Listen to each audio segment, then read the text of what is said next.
Remembering Srebrenica je projekt kog su osnovali Britanci kako bi ojačali svijest svojih građana, ali i pokušali ojačati svijest ostatka svijeta da mržnjom, rasizmom i zlom ne možemo napraviti ništa i da na taj način samo povrijeđujemo druge.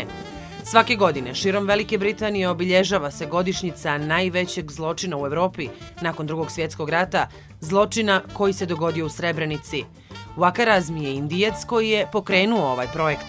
Odrastao je u Velikoj Britaniji, danas je ugledni član britanskog društva i član britanskog parlamenta. U Sarajevu je boravio 3 dana, upravo povodom planiranja obilježavanja godišnjice srebreničkog genocida u Velikoj Britaniji. Proveli smo s njim neko vrijeme i razgovarali o Srebrenici, Sarajevu, Bosni i Hercegovini, projektima koje radi, Velikoj Britaniji danas i prije 30 godina, ali i njegovom djetinjstvu u Velikoj Britaniji.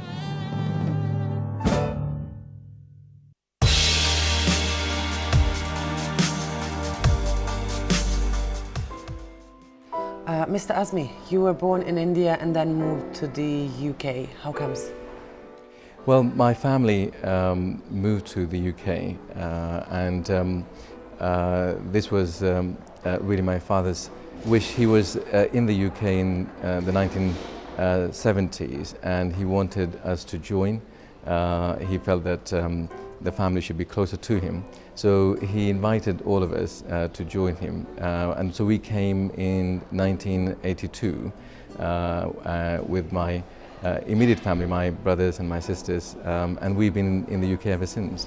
How have you found your new adopted home? Was it okay? What was the UK like in these years? Well, you know, it's not adopted anymore. It is my home.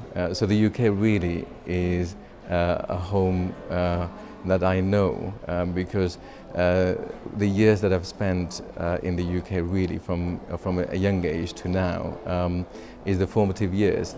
And it has been a wonderful experience. In the 80s, the UK was different to the UK that we have now, where racism, discrimination was quite explicit in those days, where people would treat people differently. But there has been a lot of work done to ensure that equality is promoted, to ensure that people are aware in terms of promoting good race relations. So the UK that we have now is very diverse. We have people from different nationalities, people from who speak different languages, people of different color, ethnic groups. So it is a very diverse, vibrant country, and it's a beautiful country that I love. You just said people with different color. India is so colorful. How is the India that you remember, and how is the India that you know? Do you still have family in India, and what's with the family in the UK? Yes, our immediate family is in the UK, but most of the family are still in India. And India is colorful. It is a very beautiful country. It is one of the biggest country in the world with the largest population, with the whole diversity that exists in India. Just like the UK, but India has a huge number of languages, different faiths, different groups, and it is a country that attracts many people, and is a country that's doing very well in terms of economically, in terms of how it has managed to strengthen itself and move itself forward. How did you get interested in Bosnia and Herzegovina and in Srebrenica in particular? Well, I was back in 1993. I became a lecturer at what is now Southampton Solent University. I was teaching politics. I was also researching. And at that time, I saw the horrific scenes on our television, and it really made an impact upon me. That how is it that after the Holocaust we had said never again in Europe, that this would never happen, that before our eyes this was happening, and the international community is failing to intervene, is failing to do anything. And you see those horrific scenes of children, of women, of people being killed, and that really made a huge impact, and it made such a huge impact upon me that I actually left academia in 1996 to work for Worcestershire Racial Equality Council to fight for racism, to eradicate discrimination, to help promote good community relations. So he made such an impact, and it was then that I wanted to ensure that there was a project that was established to remember what has happened, to ensure that we continue to learn lessons from the gruesome aspect of our history. I'm somehow absolutely sure that you still do remember the first picture you had when you came to Bosnia. Tell us about your first visit to this country. What were the first impressions of Bosnia and Herzegovina, of Sarajevo and of Srebrenica, of course? My first impression when I came was that this was such a beautiful country, and sadly there is a perception out there that Bosnia is still a country which is not to be visited, or there's a wrong impression that Bosnia is a still country where there are no-go areas. But it is such a beautiful country. It is a gem of Europe. It is a hidden gem, and when you come here, you cannot be, in terms of leave the country without being affected positively. It is a very infectious country, and the people here are wonderful people, very hospitable. This was something which really made an impact, that a beautiful country like Bosnia-Herzegovina could have such evil. Beautiful people in Bosnia-Herzegovina could contain so much evil. And this continent is a continent that's given rise to so many positive attributes in our history, so many positive aspects in our history, and yet this continent also has given rise to so much evil in terms of the horrific examples that a person can do to another person. This was something which was a huge contradiction from what I saw on the ground when I came here to what the history has been, and that made me very sad. You worked as an advisor to the government and as an ambassador to the European Union. What does these roles involve, to be very exactly and to the point to explain it? Well, I was the Chief Diversity Advisor in the civil service, responsible for the whole of civil service, which really means that I was the person appointed to promote equality and diversity within the civil service, to ensure that the civil service represents the diversity that exists in our country, in the UK, and to ensure that racism, discrimination of any kind, whether discrimination based on gender or discrimination based on disability, that people aren't treated differently, that this is something which is unacceptable in our society. This is something which must be confronted, that this is something that we already have legislation, of course, but we must have the right policies, the right strategies, the right infrastructures to ensure that people who have talents, whatever their background, irrespective of their faith, irrespective of their gender or ethnicity, that they have the opportunity to flourish within the civil service, within the public sector, within the highest levels. And that's something which I was responsible for. In terms of the EU, my role really was as an intercultural ambassador. So it was promoting intercultural dialogue to ensure that diverse range of people come together, that they understand each other. European Union is a union of a diverse range of languages, diverse range of countries, diverse range of people with different cultures. And what is important is that we come together united as human beings, that we respect each other's faiths, we respect each other's differences, and that we live in harmony with the respect. And that is something which is crucial for the future of Europe as well as any other country. What prompted you to found Remembering Srebrenica? This is the reason you are in Sarajevo very often, in Srebrenica very often, in Bosnia and Herzegovina, besides the fact that you love our country very much, as I understood. But now you are for 3 days exactly because of the project Remembering Srebrenica. Let's go back to my questions. What made you found the project Remembering Srebrenica? My view as well, there are many people who strongly feel that what happened in Bosnia and Herzegovina, in Srebrenica, must never be forgotten.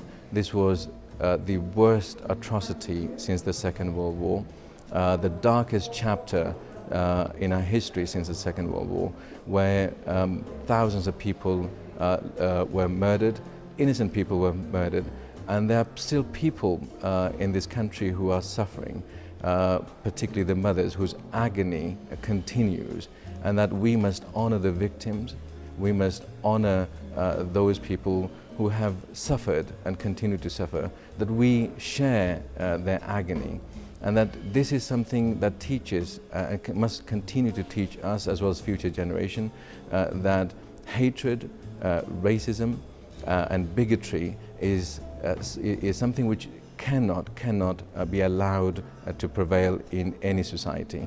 Because if we allow bigotry and hatred and racism, then the consequences can be gruesome, and we've seen that in Srebrenica.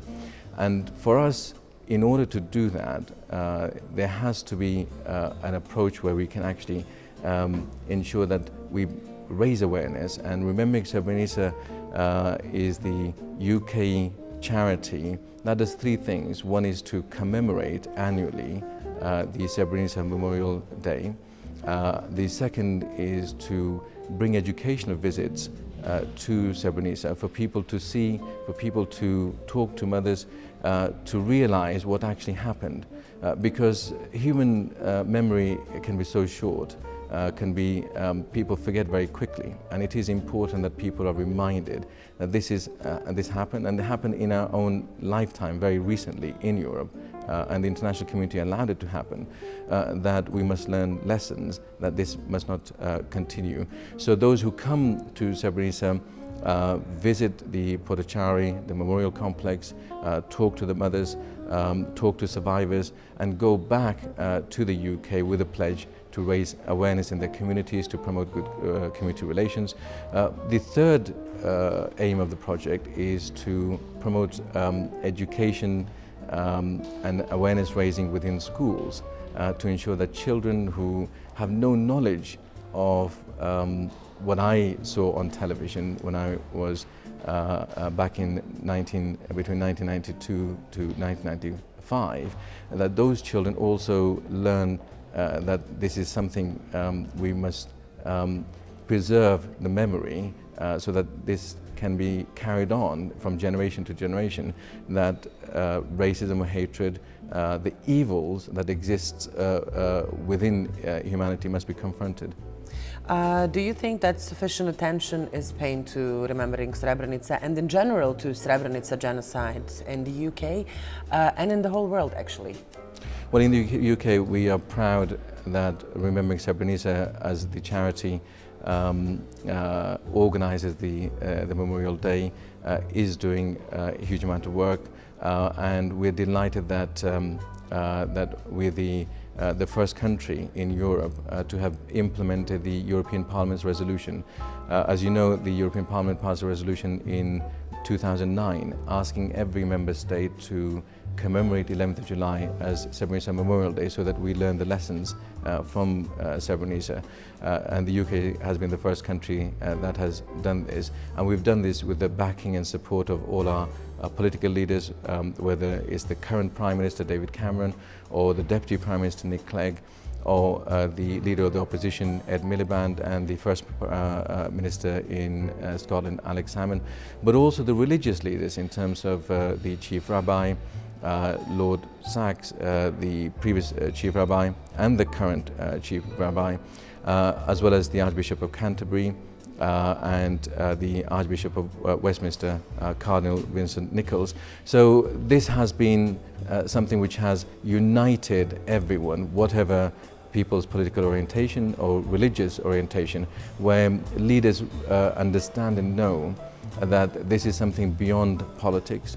This has to be something beyond faith, that we must be united on this issue, that evil of bigotry and hatred must not be allowed to prevail in any shape or form.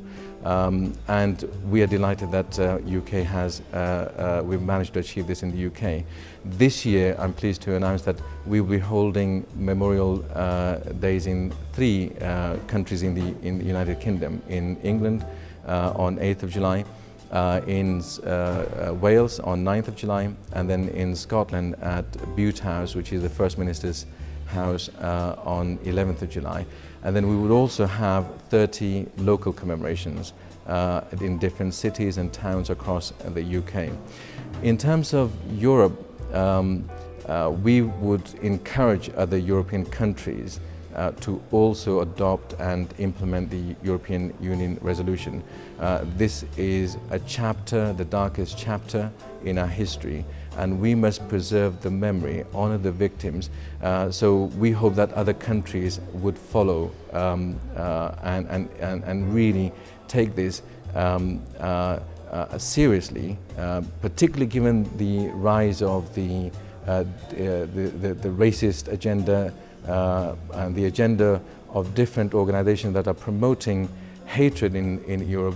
It's absolutely crucial that leaders of Europe rise up to the challenge and ensure that they are also remembering Srebrenica. So we would call upon all European leaders to implement the resolution that they unanimously had passed back in 2009. What does actually remembering Srebrenica do, and what is it hoping to achieve? Actually, you already told us what they're doing, and you told us what they're trying to achieve. Is one of those things exactly what you just said, to involve other European countries or maybe the whole world, that 11th of July is really a remembering day in the whole world? We will certainly encourage Europe because European Parliament passed a resolution, and it is the duty of European leaders that the shameful acts and behaviours of the past, must not be repeated. That people who failed to help Bosnia-Herzegovina in its hour of need must not fail again, and that they have passed the resolution, and it is important that they also implement the European Parliament resolution. And in terms of other parts of the world, we would also encourage other countries to ensure that this is something which was so recent. This is something that after the second, the Holocaust, we had said that we can't imagine a situation where Holocaust would take place, where genocide would take place, but it happened, and it happened in Europe. It just goes to show how vulnerable we all are, that if we allow the space for evil to take root, then how quickly things can change. And we must be vigilant. So the world, in terms of the way it is, and if we look at the different countries and the different issues, that people need to use the example of Srebrenica to ensure that they build a stronger community, cohesive community, and they can do that by learning the lessons. So yes, in terms of remembering Srebrenica, our charity's aim is to encourage certainly Europe as well as other parts of the world, and we will continue to do that. But also what is important is that we in the UK strengthen the activities that we have started, that this becomes a established activity, that this becomes part of the institutional activity, that everyone in the UK, when it comes to 11th of July, they know that it is a day when we honour the victims, it is a day when we honour the survivors for what they went through, and remember the agony of those mothers who are still suffering, who are still looking for justice, and that we ensure that we pass this lesson to our children, and they pass the lesson to their children, so that the memory is preserved.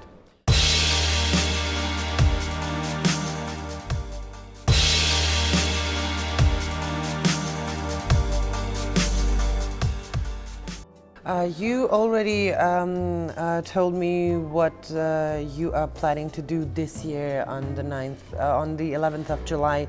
But what besides that has the charity received and achieved so far till yet? We've brought different groups to Srebrenica, young leaders who have come as part of the educational program to visit Srebrenica. This visit program is called Lessons from Srebrenica.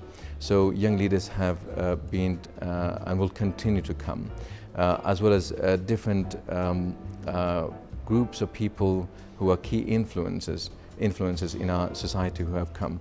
And this has been a major achievement because people who have come have seen the reality, by speaking to the mothers, by speaking to survivors, have seen what has gone on and have been emotionally affected, have gone back and made pledge to ensure that they do something in return to promote good community relations, to raise awareness about Srebrenica. So each of the delegates who have made pledges are now doing something in return in their local community, in their town, in their city, in their schools, and this has been an achievement, and this program will continue. But also we have published 20,000 copies of a book which is raising awareness of the Srebrenica genocide, and these books are being sent to schools, to different institutions, to ensure that people use these books, whether in terms of planning a lesson in a school or for research purposes. We've also last year organized the first Memorial Day at Lancaster House, in which the Foreign Secretary, as well as leaders of different political parties, Hilary Benn from the Labour Party, Lord Paddy Ashton from the Liberal Democrat Party spoke, as well as people of different faith spoke. That was a major achievement which brought for the first time people of different backgrounds to come together and to remember and honour the victims. Actually, the book you were talking about, we have it here. Is it possible to get this book in Sarajevo, anywhere in Bosnia? We can certainly, our coordinator who is in Sarajevo has copies of this book, and we would certainly be delighted to share this with anyone who is interested.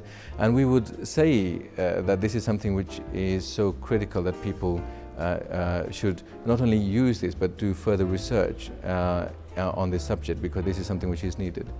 You also told or said that this book is going to use students at school or maybe at the universities to have some lessons from it. Is there maybe a project or an idea to bring students from the UK to Bosnia and Herzegovina to visit Srebrenica? Yes. In the next 2 years we have plans to bring 750 people, and in that group there will be a number of opportunities to bring students. I think it's fundamental that students come and they see for themselves, because these are students who may have been born in the 1990s or in 2000, so they would have no recollection of what has happened.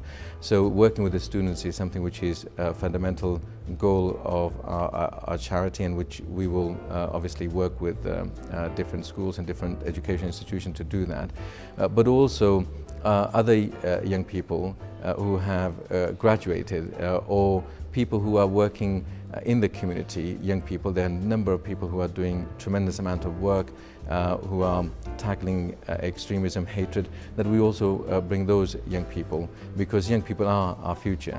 They are our hope and it is important that we instill the lessons in their mind as well as in their heart from Srebrenica. Have your perceptions of Bosnia and Herzegovina and Srebrenica changed as a result of the visits you've made private and by working through the project Remembering Srebrenica in these couple of years you're working and coming to Sarajevo and Bosnia? My perception in terms of what's changed actually is something which I had never expected, the level of denial that still exists.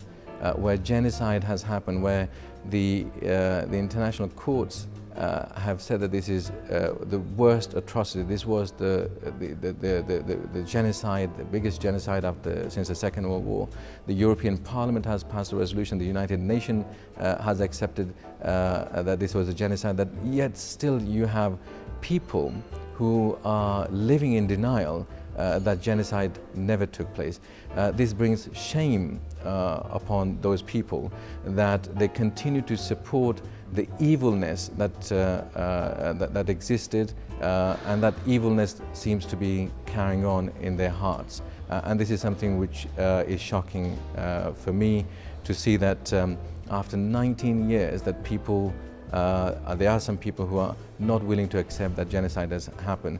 So denial is something which has absolutely shocked me, and that is why it makes me more determined to ensure that we continue to strengthen this project. It makes me more determined to ensure that other European countries can implement the European Union's resolution. And it's important for us to, all of us, particularly your viewers who are watching this program, that I would encourage them that they need to do their bit, however small or big, to contribute to building a better society, to ensure that we create a safer society for the benefit of everyone, for our children, for our future, and by the way we can do that, by eliminating the evilness that exists in our hearts, by accepting what has happened, and by ensuring that we play our part in building a good, safer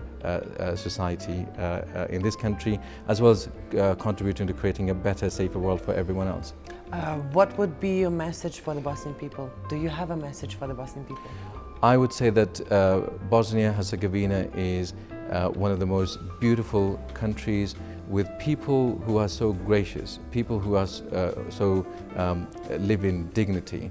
And this country has given so much in the past in contributing to the civilization that we have, that there is so much hope that when I meet people here, when I meet young people with the talents that they have, that this country has huge potential, but it can only realize its potential if everyone contributes.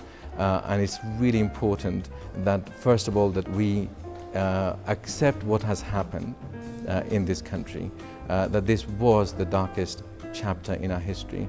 And by accepting, therefore, we then ensure that we work towards building a better society for everyone. So my message would be is that we cannot be complacent, that we learn from the past, and we have to learn from the past to create a better future. If we ignore the past, if we neglect the past, if we suppress the past, then we cannot create a better future for anyone. This country has huge potential, and I would encourage everyone to play their part. It was a great pleasure talking to you. Thank you so much for your time. Have a good visit in Bosnia and have a safe trip home. Emina, thank you very much for having me at your show. It has been a privilege to be here. Thank you. Thank you.